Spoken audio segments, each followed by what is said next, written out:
Today, it's my great pleasure to introduce to you a man who has been so far ahead of the pack that if I said he was cutting edge, I'd actually be insulting him for being slow. This is the man who taught us that ulcers could be treated through antibiotics, that kidney stones were actually a calcium deficiency, that rheumatoid arthritis was an immune problem that, again, could be treated with antibiotics.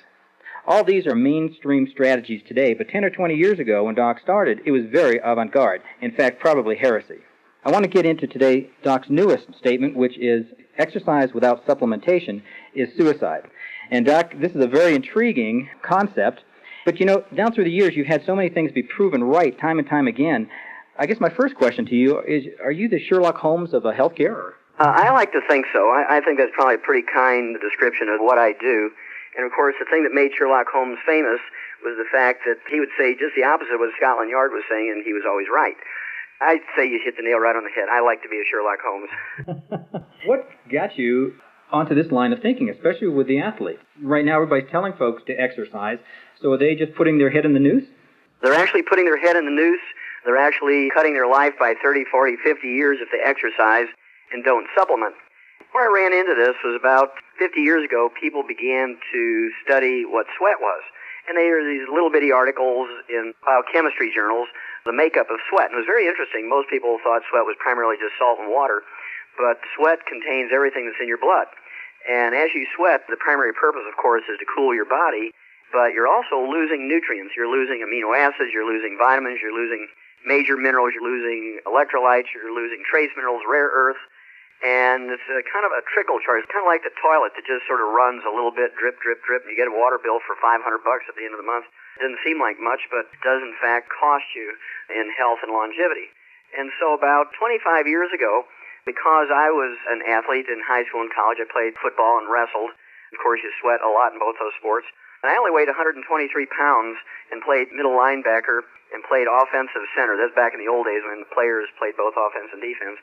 And only at 123 pounds. I was very aggressive, but never got an injury. And all these big guys, 200, 240 pounds, were always getting injuries in their ankles and so forth. And the reason I didn't was because living on the farm, I was able to have access to trace minerals that we gave to calves.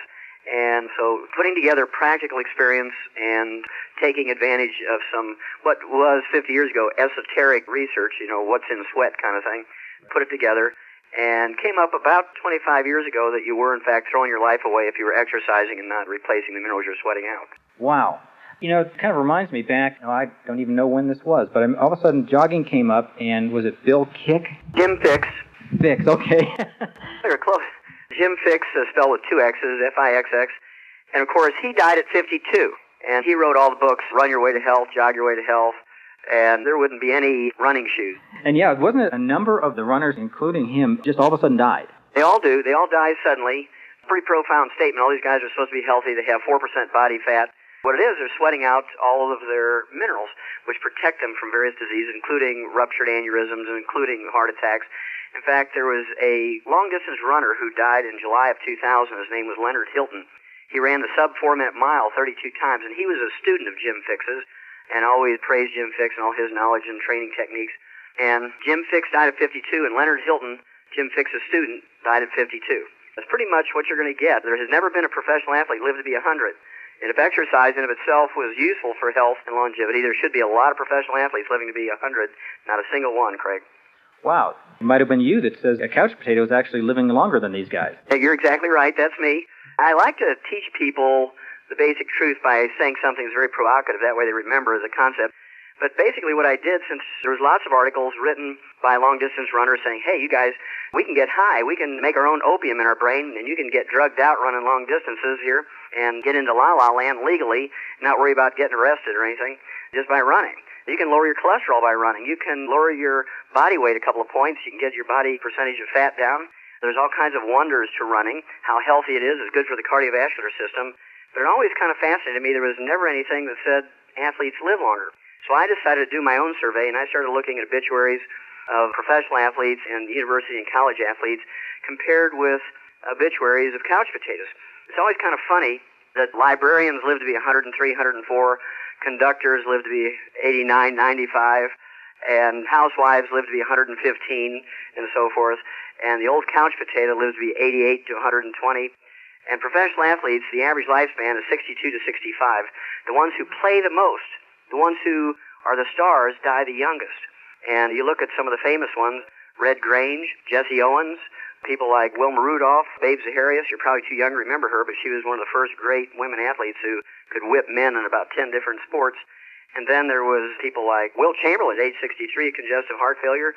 Walter Payton, 45 years of age, died while he was waiting for a liver transplant. He was a pristine athlete, never did drugs, never smoked, never did alcohol. I know that basketball player that was a real Reggie Lewis, 27 years old. There we go. Died of a cardiomyopathy heart attack, a simple selenium deficiency. He was about as fit as a human being could get. Then there was Sergei Grinkov, 28 years old, a two-time gold medal winner in figure skating. It's not just basketball players or track stars. You can be a figure skater and die young. You can be a boxer.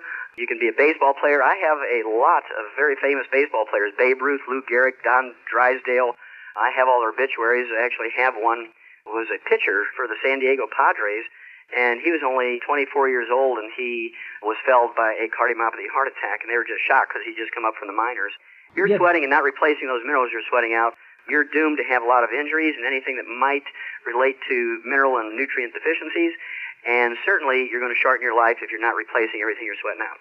Wow, that's incredible, because I remember particularly with Reggie, didn't he have what's called the dream team of cardiologists, and he died anyways?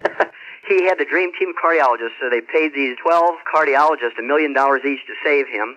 And the interesting thing was, a year and a half after Reggie died, the captain, the chairman of the dream team of cardiologists, died at age 47 himself of the same disease, cardiomyopathy heart disease. And he was a Boston Marathon runner. He'd finished the Boston Marathon 3 times, his physician, and died of the same disease at age 47. Can't these guys figure this out? Well, what happens is, they hire these personal trainers, and they hire trainers, and they hire people who are nutritionists, and they're worried about their fat intake, and they're worried about strength training. They believe, falsely, that strength training is the answer for joint health. The more muscle you build up around a joint, the less likely you are to injure it. That's absolutely nonsense. Just ask Bo Jackson. You remember him? He was this great two-sports player, professional player in baseball and football, and he dislocated a hip joint and fractured the head of the femur, the ball part of the ball and socket joint, and they talked him into putting an artificial joint in, and of course he ran around like Chester from the old Gunsmoke days. I remember him. With that one leg, and he was a huge man. His thighs were bigger around my chest. He was a big man. And so they said, well, why don't we even you out? We'll just take the good hip and we'll put in an artificial joint in there, and then you'll be Superman. Well, of course, after that happened, he hit a few baseballs, and that was about it. His career was done. But if he'd have been supplementing properly, these guys could play into their 40s and 50s. I've seen this happen. We have a lot of professional athletes who had to quit their sport after 8, 10, 12 years because of joint problems. We get them on our nutrient replacement programs, and just in 6 months' time, they're stronger and more fit and have more agility and flexibility than they were when they were actually playing. And they just shake their heads and they say, why didn't our high-priced $1 million a year trainers tell us this? And they say, well, they don't know it because they're reading from doctor-written nutrition books. They're reading from doctor-written sports medicine books. These folks just don't seem to have gotten the message yet. No, they haven't, because they make their money by doing joint replacement surgeries. They make their money by doing arthroscopic surgery. They make their money by removing meniscus. They make their money by repairing torn ligaments. And so that's what they're in the business of doing. They are not interested in preventing these injuries because they make their money by repairing them.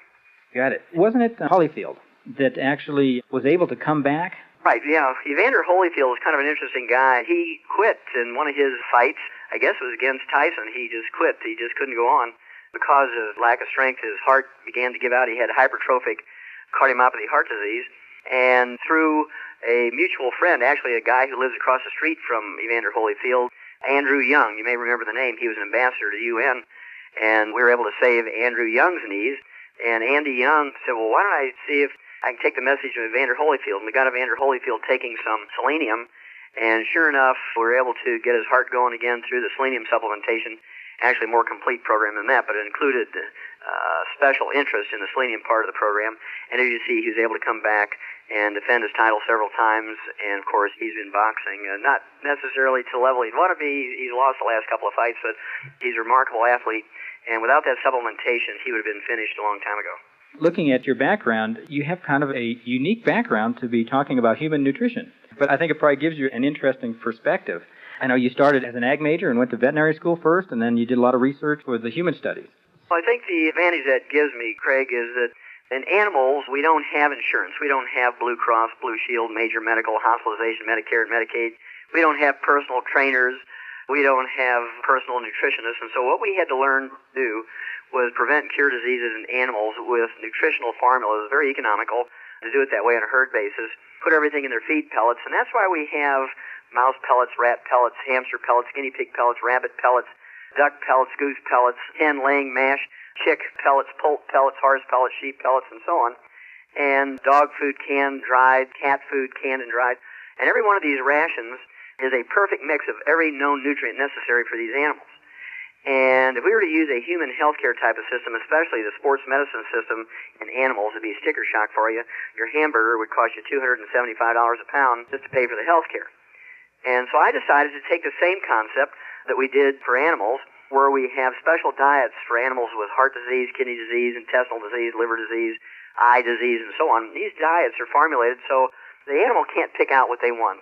It has everything in there necessary to focus nutritionally on that particular organ or organ system. And I just said, well, if it works in animals so well, which it does, why wouldn't it work in people? And so about, I'd say 1978, after trying from 64 to 78, which is 14, 15 years, I'd written my scientific articles and books and lectured to doctors, and I couldn't get doctors interested in the concept. They'd pat me on the back and say, oh, that's very interesting, but that's in animals, not people. So I went back to school and became a physician and began to use these preventative and treatment concepts with nutrition like we did in animals, and certainly the concept works like a charm in people just like it does in animals. That's maybe why the gentleman that told me about you said, talk to Doc Wallach, he may treat you like a dog, but you'll get better. That was a little thing that my patients came up with, because I used to hang my veterinary degree on the wall next to the medical degree, and patients, they'd come in, their eyes would get real big. But after a while, they kind of realized where I was coming from, and they'd start with a joke telling their friends, hey, if you're not happy with what your doctor is doing for you, go see Wallach. Now, he'll treat you like a dog, but you get better. Dr. Wallach, talking about athletes, we've talked about a lot of the professional athletes. How about the younger ones, high school, college players? Are they at risk just the same way? Oh, absolutely. According to the Center for Disease Control out of Atlanta, Craig, a lot of these young athletes under the age of 30 drop dead each year while they're training, exercising, or participating in sport. I saw some figures earlier this month which said that the death rate from sudden heart attacks in young athletes has actually gone up by 10% in the last year. And so there's no nutrients of any value in Pepsi-Cola, Coca-Cola, Dr. Pepper, Gatorade, and so forth, and water, just plain water. And so these young athletes wanting to get scholarships, wanting to get into the pros, and as a result, they train hard, they do all the right things, they do what their trainers tell them to do, they just don't supplement properly, and as a result, a lot of these kids who are really professional level quality athletes, even when they're in junior high and high school, these kids will get injuries that will kill their career. And there's nothing worse than these people training these kids, getting them up to the point where they are really superstars, and then a knee blows out, or they tear an Achilles tendon, or they get a shoulder injury. They get a back or neck injury, they get a finger injury, and they're pretty much done, and their whole life is ruined because their whole life was focused on these athletics. And these kids also have a high rate of depression and suicide because their whole life has been built around being the superstar of the neighborhood and the school. In fact, suicide in high school athletes is the single biggest cause of death in high school athletes. Wow, that's astonishing. Not to mention kids like that or young people like that blowing out a knee, they've just thrown away a lot of money. That's correct. Not only the investment they've already put in, but paying forward, so to speak, their future investment in their life, because they know when they excel and so forth and have all these benefits of the training and they have just natural talent, is really a shame. And so I do make an appeal to parents and coaches and trainers out there who might be listening to call your toll-free number, get the information, and give these young athletes a more complete replacement program so that if they do get injured, if you run into a wall, you're going to get injured, you can repair quicker. The likelihood of injury is very, very slim, just simply by replacing everything you're sweating out. Got it. People listening to this, a lot of folks, we're talking about nutrition especially, will say, well, how long do I need to take these sort of things? You take all these supplements properly until you stop using oxygen. Got it. There's a reason for that, and that's because our food does not contain these nutrients, and no matter how well you eat, you could spend $1 million per meal, and you're still not going to get everything you need by eating. And so you do have to consciously supplement, whether you sweat or not. But if you sweat, you're really obligated to do it in a very, very intense way. calcium deficiency, from everything that we've talked about in the past, seems to be, again, to use the word epidemic. And wasn't that what got your attention at one point in time with twitching eye or something, if I remember the story? Yeah, my personal story was I was a teenager, 14 years old, and my eyelids would twitch so bad, you could actually hear them making a noise, clicking. And asked my mom what it was, and she didn't know, and she panicked because she could see my eyelids jerking. It looked like I had some kind of electrical thing on there. My eyelids were just twitching. It looked awful. And she took me to an eye doctor. I had to drive 80 miles to St. Louis to go to one of the top eye doctors. And after a long day, she finally determined that my eyelashes were long and they were hitting my glasses and curling back and tickling my eyeballs.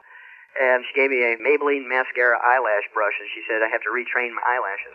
Oh, I bet that went over well. Oh, yeah, it didn't go over very well. Of course, I was playing football and wrestling, and I could just imagine myself sitting on the bench there with 25 or 30 200-pound guys playing with my eyelashes with a Maybelline eyelash brush. And so I dismissed that suggestion, went to the school library, and started looking up muscle cramps and muscle twitches in a health book written by a couple of nurses. And they said very clearly that muscle cramps and muscle twitches are caused by calcium deficiency. And so I went home and I started using the calf pellets that we gave the calves. We had plenty of calcium in. When all the other kids were eating candy and so forth, I was eating calf pellets. And so at a very early age, I was very aware that mineral supplements were very, very necessary. And like I said, I would take a fencing tool and knock a corner off one of the trace mineral salt blocks. I would take calcium supplements because I was small. And playing football, middle linebacker, I just never got injured in 4 years of playing because even though I was extremely aggressive, because I was taking all the raw materials to rebuild my body. And in wrestling, where you sweat more than anything else, I would spend most of my day not in class. I was running up and down the stadium steps, the football stadiums, just to stay fit for my wrestling program. And I know I sweat out a couple of quarts of sweat a day. And without replacing those nutrients, I know I would have some injuries at least, and certainly may have died. And you may recall, a couple of years ago, there were many wrestlers who died suddenly. Yes. Tried to blame it on some of the supplements they were taking, but basically they were wearing rubber suits and trying to lose 5 or 10 pounds to get down into a lower weight class, and they just sweat out all their nutrients and died suddenly from that. Well, Doc, what if someone were to come to you and say, I have a son that's in football or does a lot of athletics, or even a professional athlete, what would you tell them to protect themselves? Well, basically what they have to do is take a good basic supplement program that gives them all 90 essential nutrients plus the raw materials to develop properly and maintain and repair cartilage, ligaments, tendons, connective tissue, bone matrix, lay down the minerals necessary for a healthy and happy bone. Also, instead of just using water or Gatorade or one of the soft drinks as a fluid replacement as they're sweating before, during, and after the events in the training session, a sports drink, it has amino acids, vitamins, electrolytes, major minerals, trace minerals, and rare earths in it, plus 3 time-release energy sources. Tastes very good, and it's a concentrate. You put an ounce of this into a quart of water, a liter of water, and sip on that. You're going to replace, you're going to trickle charge everything back into your system that you're losing as you sweat. And not only will this athlete reduce their risk of death and injury, but also their stamina is going to go way up. They will be much stronger in the third and fourth quarters. They'll be much stronger in the long-distance races in that last lap. They're going to be much stronger in any event than the opponents. Excellent. So, Dr. Wallach, we've kind of looked at the problem out there. Minerals seem to be the kingpin of what you're talking about, and it's funny because everybody talks vitamins. It's a good observation, Craig, because vitamins, if you work real hard, you can actually get vitamins out of your food because plants can take carbon out of the air and manufacture vitamin A and beta-carotene and all the B vitamins, C, E, and K. But plants cannot manufacture minerals. There's not a single function in your body that can take place without mineral cofactors. You cannot utilize oxygen. You cannot utilize energy. You cannot utilize vitamins. You can't utilize proteins. You can't utilize enzymes. You cannot utilize hormones. Nothing in your body will work without one or more mineral cofactors, and yet our foods cannot manufacture minerals like they do vitamins.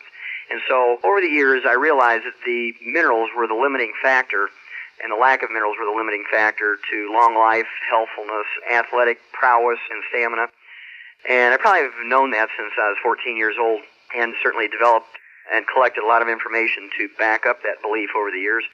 And basically, minerals are the limiting factor, and so you have to consciously supplement with them properly, especially if you're an athlete and sweating. The vitamins, even a blind hog will get an 8 carton sometimes. They supplement, fortify white bread, they fortify rice, they fortify chocolate bars, they fortify just about everything. What's this document 264 you faxed over to me? Well, U.S. Senate Document 264 was actually published by the U.S. Senate in 1936. And the U.S. Senate published this back in 1936, and it said at that time that there was no longer sufficient amounts of minerals in our farm and rain soils to give us everything we needed. And as a result, the food plants that were grown there were minerally deficient. As a result, the animals and people who ate these minerally deficient crops got mineral deficiency diseases. And according to U.S. Senate Document 264, the only way to prevent and cure these mineral deficiency diseases was to supplement properly.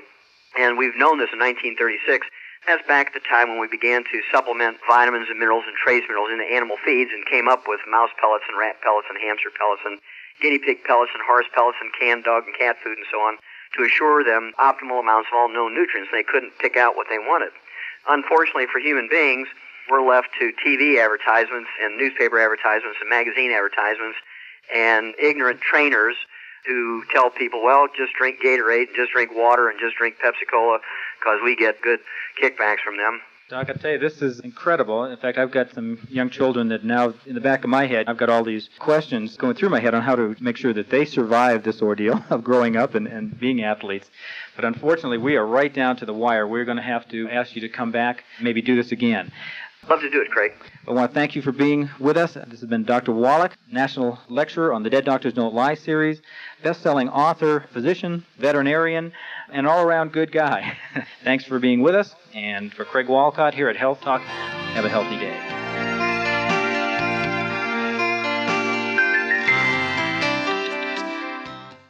I'm here with one of my favorite guys, Mike Glenn, the Stinger from the NBA, from the Atlanta Hawks, and currently commissioner of the WBA. How you doing, Mike? Oh, I'm doing good, Doc. I'm really glad to be here. I'm feeling good. I've already had my rebound drink today, so I'm fired up. Ready to go another game. Ready to go another game. Let's play two, as Ernie Banks used to say in the sports world.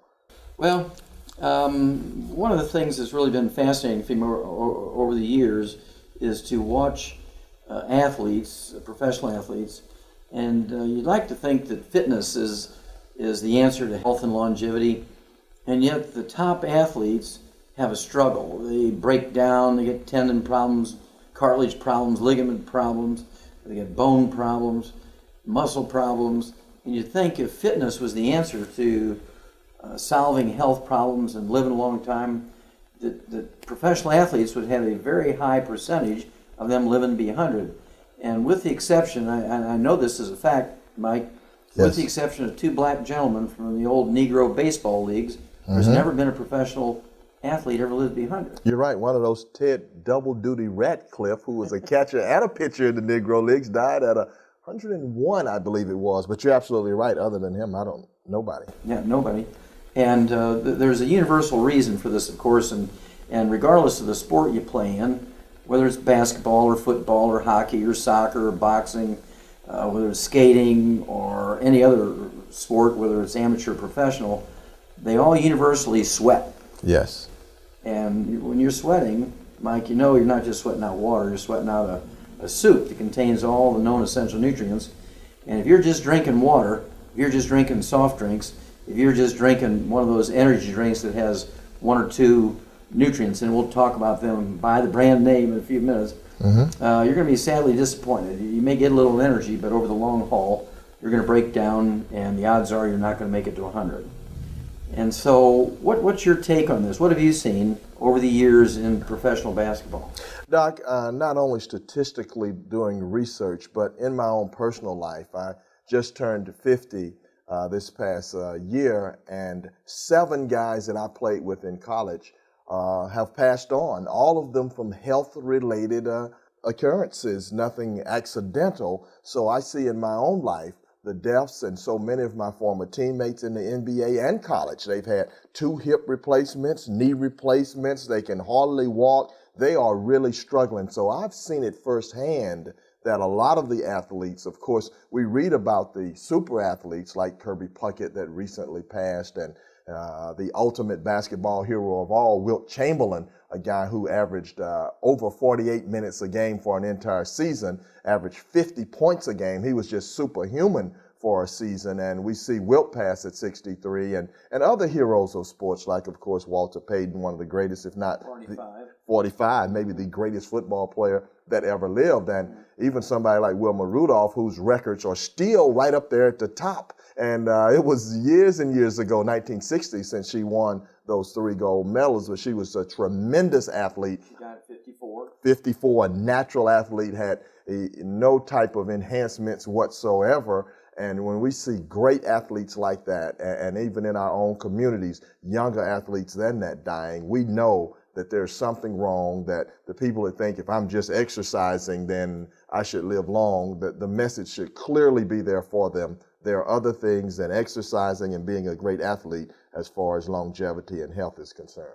Yeah, you're exactly right, Commissioner. I'll call you Commissioner. Yes, sir. And, you look at somebody like Reggie Lewis, died at 28, cardiomyopathy, heart attack he had one heart attack during a playoff game with the Charlotte Hornets. Right. And then some weeks later, he died of a second heart attack, selenium deficiency. And then more recently, there was a young lady, 19 years old, Rolanda Pierce. She's a freshman at Florida State University, 6'5". She was going to be the Michael Jordan of the WNBA. She was going to be it. She dies of a ruptured aneurysm at age 19, something a turkey wouldn't die from, because we eliminated ruptured aneurysms in turkeys in 1947. We learned that there's a simple little copper deficiency, and just by taking copper, you can prevent that. So I know the story, but why don't you share the story of one of our favorite modern athletes, THEO RATLIFF? Sure. I, of course, am very knowledgeable of all the great nutritional products that I take and how they work. And as a broadcaster for the Atlanta Hawks, I was talking to one of the Hawks players, not THEO RATLIFF, and I was speaking kind of quietly. This gentleman had several challenges, and I was talking to him a little bit about nutrition, and THEO overheard me. THEO said, "Mike, can I get with you? I want to talk to you about those nutritional things." And I met with Phil Oliver, a guy who had introduced me to the products, and I said, "Phil, we need to go out to dinner with THEO RATLIFF." So we went out with THEO. THEO was a young, tremendous athlete. He had made the all-star team. Philadelphia 76ers had traded him to the Atlanta Hawks, which is a red flag right away. Why would you trade a young 6'10" shot blocker who's a tremendous person, follows all the trainer's instructions, all the coach's instructions, he's a family man, he's doing everything right? Why would you trade a guy like that? He was not a druggy felon. Exactly, exactly right. This is the kind of guy you want. You try to get on your team, not trade him away. So we met with THEO, Doc, and we went over all the nutritional things that he needed, and we pointed out that he was very deficient of his nutrition that he needs daily, essential nutrition. And we told him the things that he needed. We told him he needed essential fatty acids. We told him he needed calcium. He needed plant-derived minerals. He needed a combination of plants, minerals, and amino acids. And he needed glucogel to really repair and rebuild himself. THEO listened and he followed our instructions. He took all of this nutrition morning and night. And he did that. And he really recreated himself. THEO had been a guy, Doc, that when he got to the Atlanta Hawks, his knees would swell, his ankles were arthritic, he had a detached bone in his hip, and THEO was like 26 years old. I mean, old man's disease. He's 26 years old. Yes. Yeah. And just like we were speaking of earlier, here he's sweating out all these nutrients. Yes. And he's not taking them back in to maintain and repair his body. Yes. He was not supporting that maintenance system. He was depending on aerobics and fitness and muscle training and strength training. Yes. Yep. Yes, because the trainers were telling him that, Doc. They were saying, well, maybe if you stretch a little bit more. So they had him on icing and stretching and lifting weights to strengthen those muscles in the areas of the injury, and none of it. He was continuously falling apart. So we said, THEO, if you'll take these things and if you'll take them every day, we can repair and rebuild you. And THEO did. He took them religiously.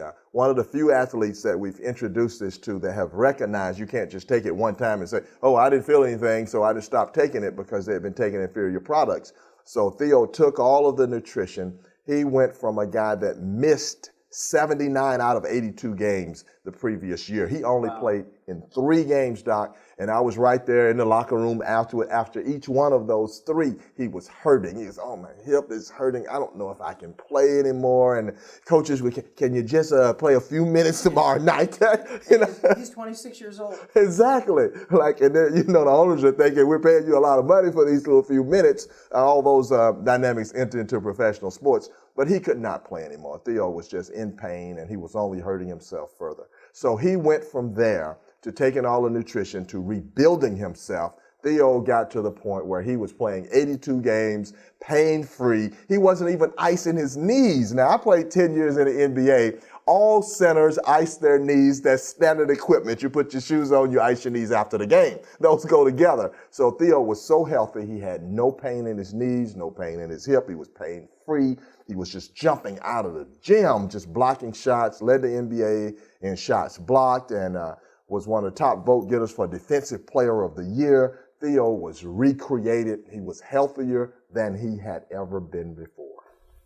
Well, and then I know something really, really good happened to him after those 2 great seasons with the Hawks. What happened then?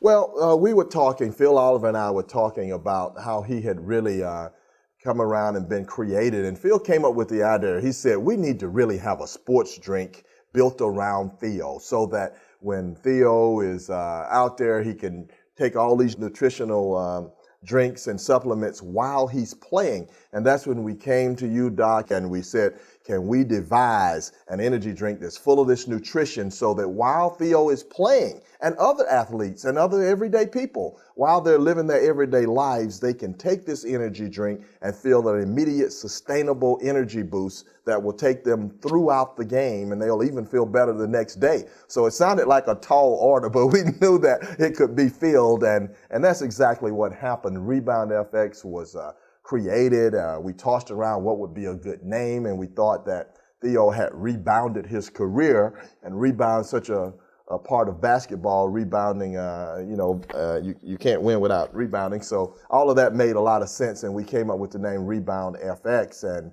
THEO has taken it. THEO has introduced it to a lot of other professional athletes, as we have as well, and it has just developed and earned the reputation of being the best sports drink in the world. And coming from a sports background, my nickname is the Stinger, and all people know you have to earn your nickname. So if your name is Rebound FX, you have to earn it, and Rebound has certainly earned that name, Rebound FX.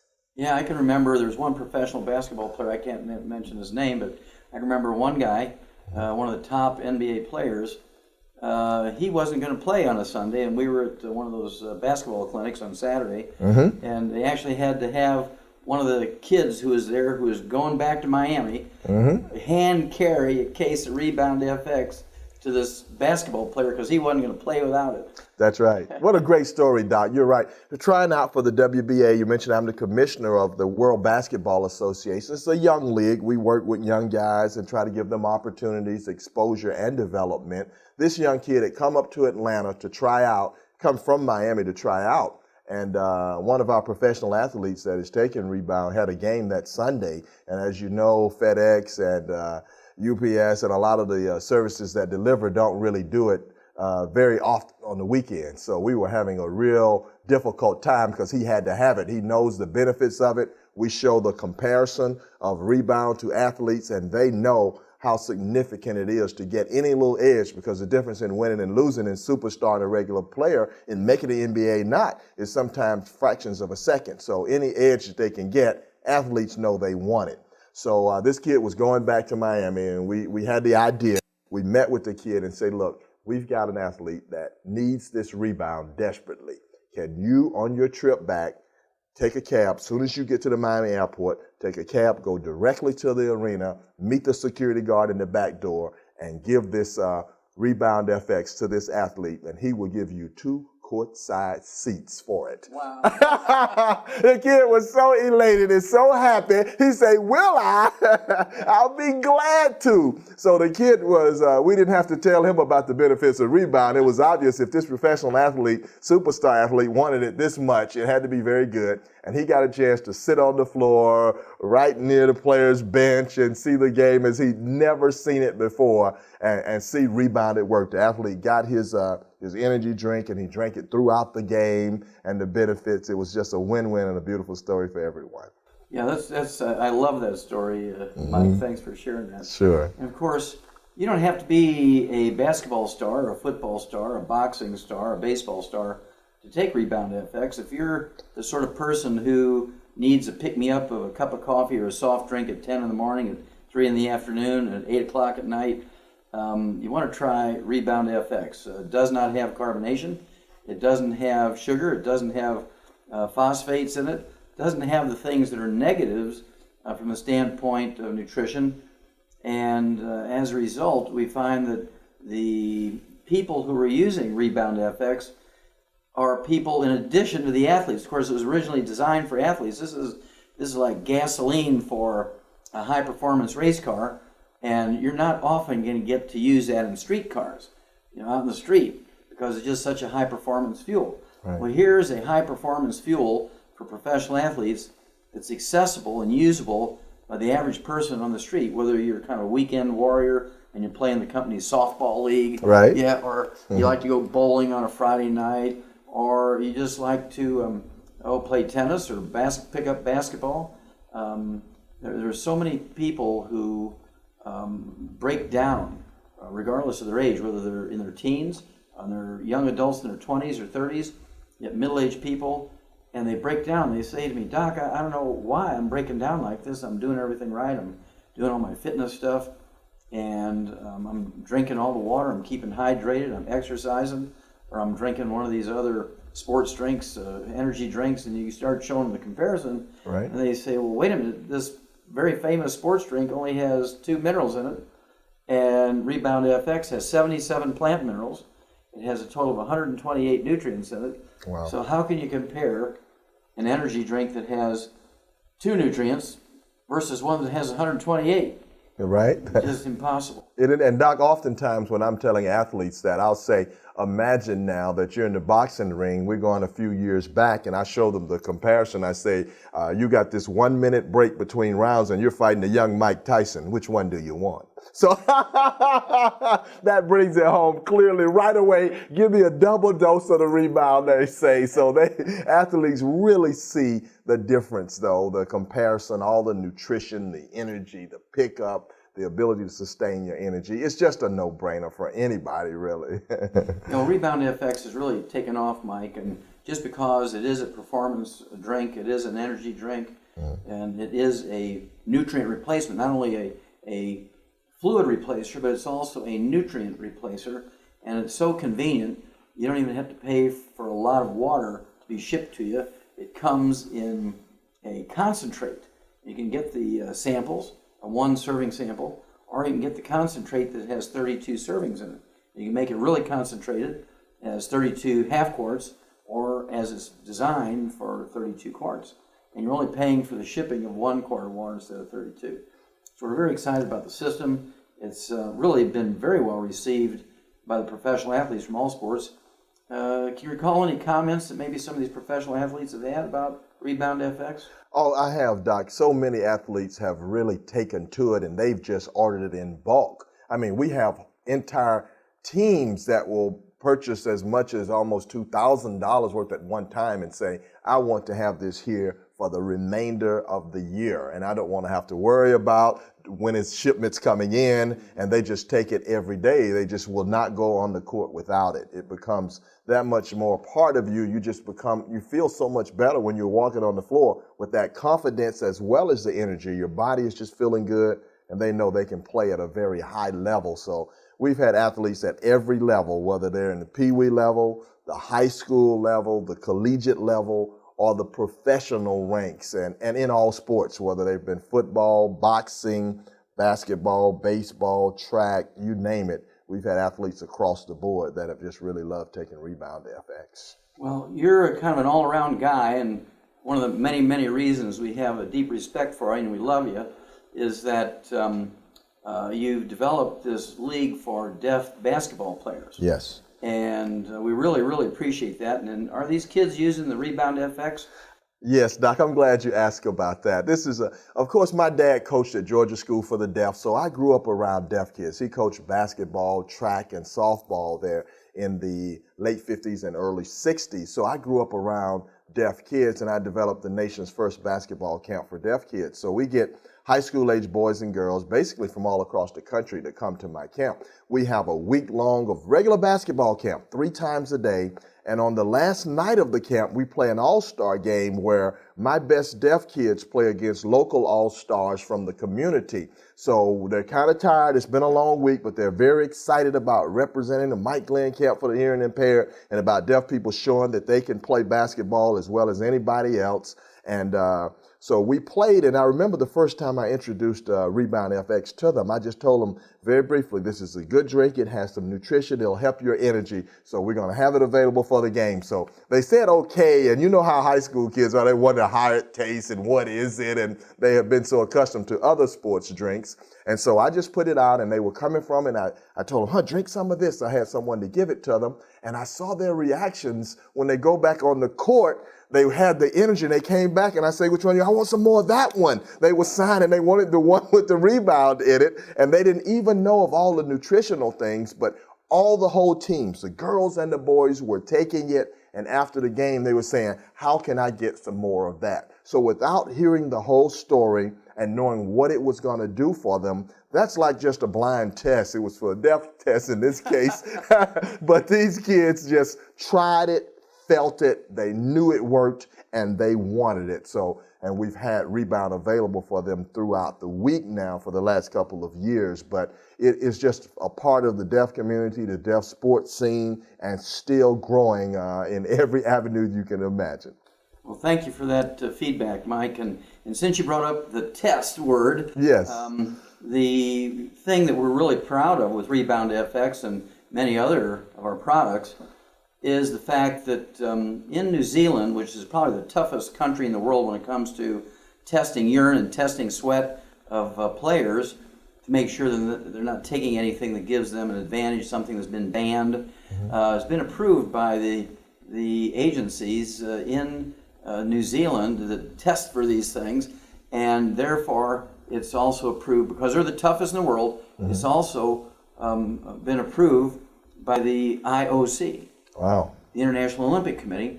And what does that do? I mean, I know that amateur and professional athletes got to be worried when they're going to take something new. Is it going to affect their ability to play? Are they going to get banned from playing if they take something with some weird herb in it, or something that shows up in their urine, or their sweat, or their blood? How important is that to a player? That is, Doc, because there's so much emphasis on it now in the media. All the emphasis on steroids or different drugs that athletes that have died, famous athletes, and often they try to infer that it was because of something that they were taking, rather than something that they're not taking. Yeah, there was a baseball player who died of something, and they attributed it to the ephedra that he was taking.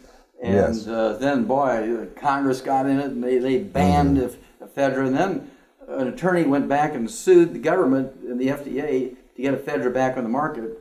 But it has to be like a very, very tiny, tiny dose. You'd have to take a whole bottle, get the same dose as you used to be able to get. Okay, right. And I think that, Doc, has scared a few people, like, is ephedra in? so they have this undue alarm. So to know that it has been stringently tested, that these are beneficial nutrients, and that's what we really stress to people, that this is nutrition. This is not some drug or chemicals that you're putting in your body. This is the safest and the best thing, because they are plant-derived minerals, have been pre-digested by plants, and so we explain that to them, because there is this concern that if it's anything new that they've not heard of, that maybe it's one of those banned substances that will either make them illegal to play or will hurt them in the long run. But once we tell them these factors, They take it with confidence, and they know they feel it and like it, and then they pretty much go on from there. Yeah, this is a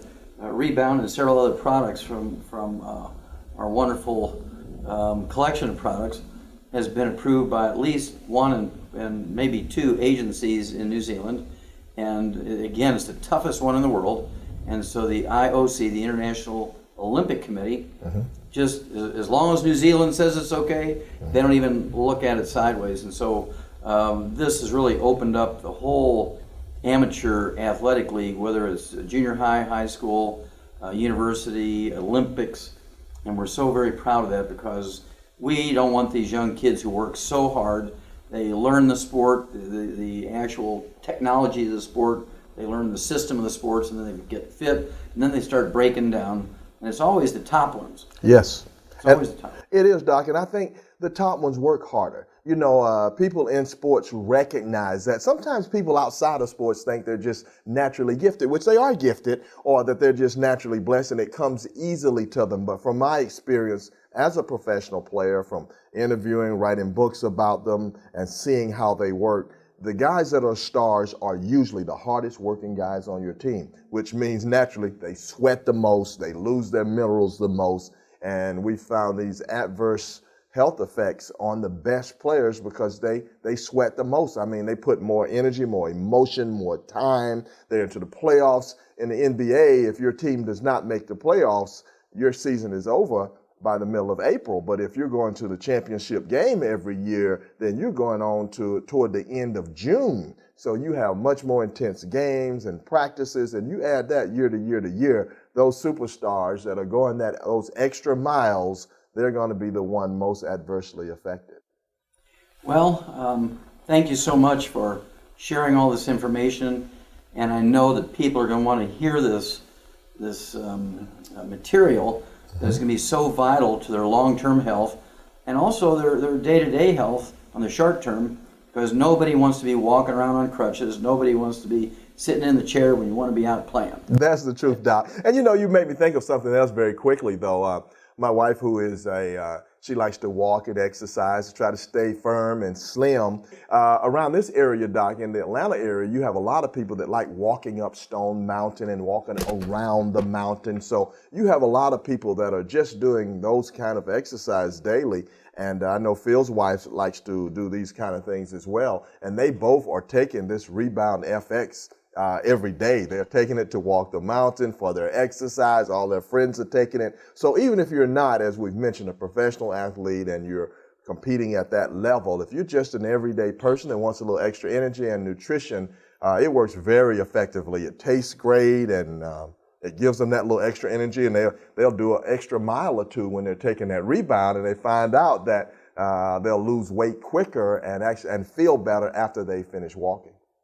Okay, I'm going to end this, Mike, with Rebound. That's our drink. I like that. Yes, indeed. Puts me back in the sports world.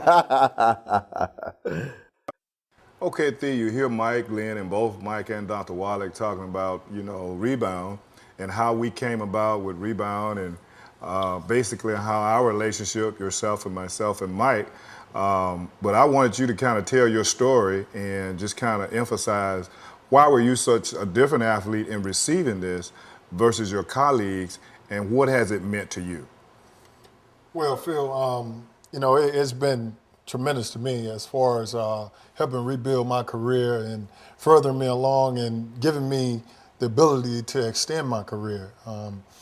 It's been well documented of the different type of injuries that I've had throughout my career, and it always got to a point where I couldn't figure out what was going on with my body. And I overheard Mike Glenn speaking to one of my teammates when I was with the Atlanta Hawks back in about 2002, talking about minerals and calcium and mineral deficiency.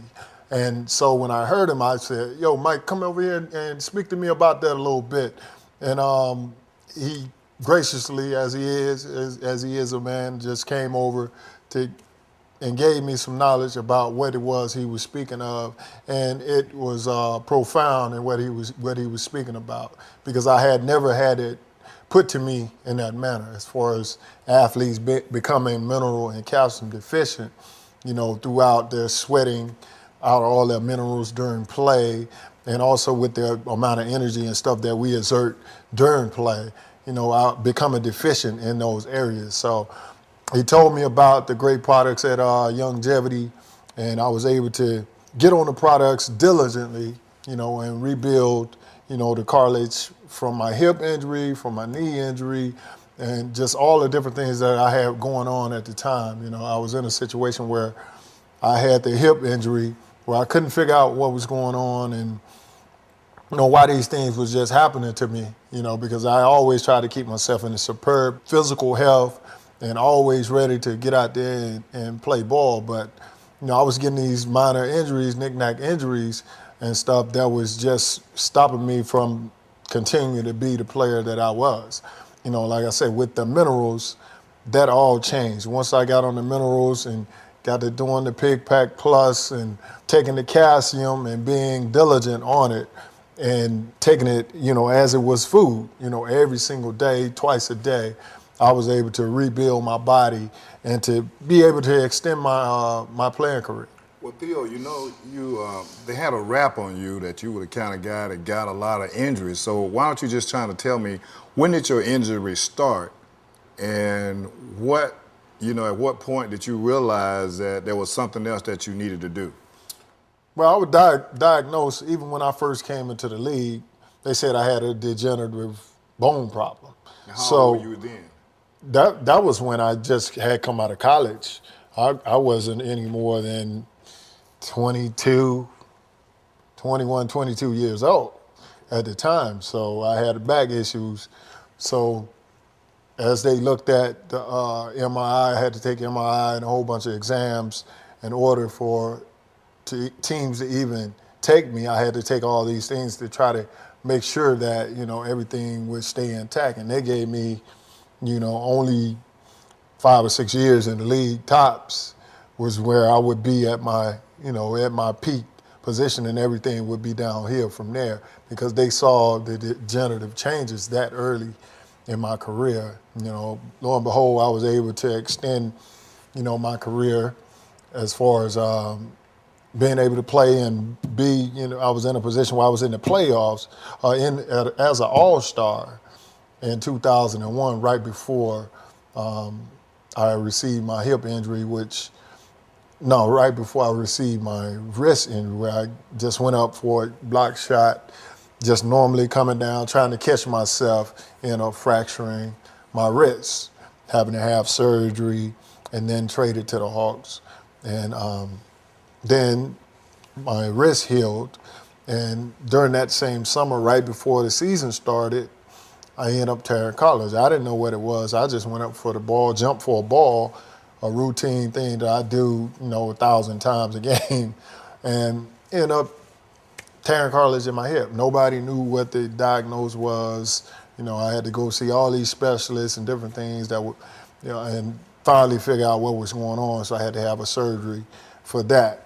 And in my trying to recovery from that surgery, I just wasn't getting back to being able to play the game.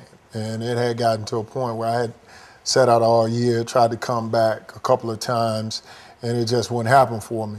So I had, lost faith in, what was going on as far as with trying to heal, and was real discouraged with what the doctors and stuff were saying.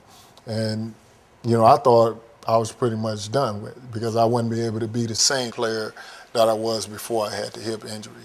But with that said, I had a great guy, Phil Oliver, to school me on exactly what I needed to do as far as taking the minerals and the calcium, along with Mike Glenn, and just got over my problem by being diligent on taking the product. And so from that, we produce Rebound. Yes. So how is Rebound, now that we have this Rebound effects, how has it benefited you and even some of your colleagues?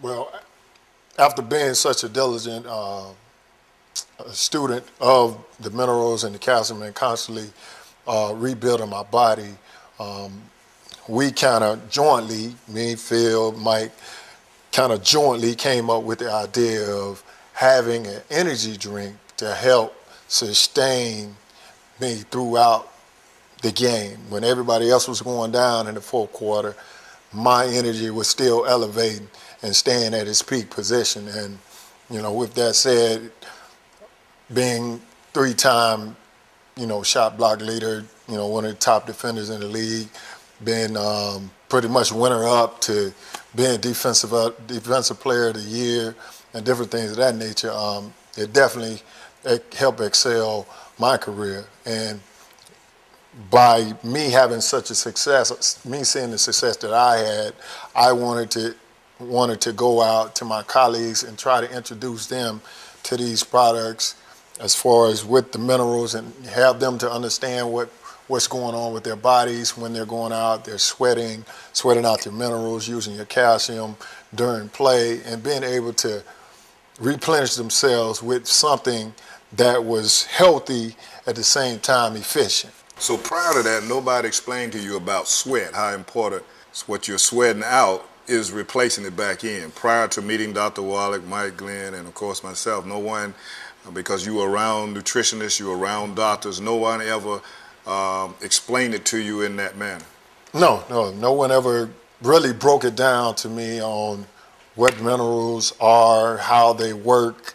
We get the basic 4 food groups, and you need to be eating more carbohydrates and different things of that nature, but never to the detail on what helps build your body and what helps you sustain your body as far as how you losing sweat, how you losing your minerals through sweat and different things of that nature. No one ever sat down until I met you,